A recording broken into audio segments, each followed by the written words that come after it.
After he had quitted the ship, being desirous to know the feeling of the ship's company towards him, I asked my servant what the people said of him. "Why, sir," he answered, "I heard several of them conversing together about him this morning, when one of them observed, 'Well, they may abuse that man as much as they please, but if the people of England knew him as well as we do, they would not hurt a hair of his head.' In which the others agreed. This was the more extraordinary, as he never went through the ship's company but once, immediately after his coming on board when I attended him. And he did not speak to any of the men, merely returning their salute by pulling off his hat. And in consequence of his presence, they suffered many privations, such as not being allowed to see their wives and friends, or to go on shore, having to keep watch in port.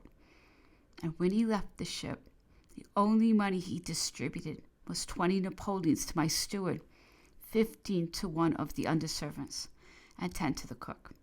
It may perhaps be interesting to give a slight sketch of the principal persons who accompanied Bonaparte to the Bellerophon, premising that I do not pretend to be minutely correct in the view I took of them, the trying circumstances in which these unfortunate men were placed being such as required more than common temper, and I think it very doubtful whether in the same situation Englishmen would have maintained equal forbearance. Count Bertrand was a man of about 44 years of age, 5 feet 10 inches in height, of a slight make and prepossessing appearance. His manners extremely placid and gentle, though evidently warm of temper, and showed himself rather hasty in his conduct to Sir George Cockburn about searching the baggage, as Sir George was not acting upon his own authority, but by the directions of his superiors, and was inclined to conduct himself with as much consideration as his orders would admit. He was an affectionate, attentive husband, and much attached to his children. The Countess Bertrand was then of a tall, slight figure. Her maiden name was Dillon. Her father was an Irishman in the French service who lost his life during the Revolution, and was related to Lord Dillon, though perhaps a little warm. She has undoubtedly many excellent qualities.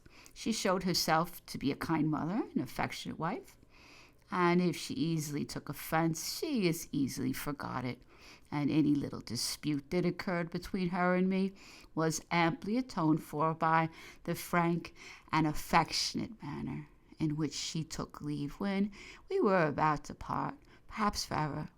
They had at the time I speak of 3 fine children, 2 boys and a girl, the eldest boy about 5 years of age, who seemed to have a natural turn for the profession of his father, his constant amusement, in which the young lady and little Maitland joined, was forming lines and squares and other military evolutions on the quarter-deck. General Savary, Duc de Rovigo, was a tall, handsome man, then about 46 years of age, of a cheerful disposition, and notwithstanding the alarm he was in lest he should be given up to the French government, he never forgot himself so far as to make use of a rude expression in my presence. He was Minister of Police after Fouché. As a great deal had been said about Captain Wright's death, I spoke to him one day upon the subject, and told him it was generally believed in England that he had been murdered. He said, "I took much pains in investigating that matter, and in ascertaining the cause of his death, and I have not doubt that he cut his own throat in a fit of delirium."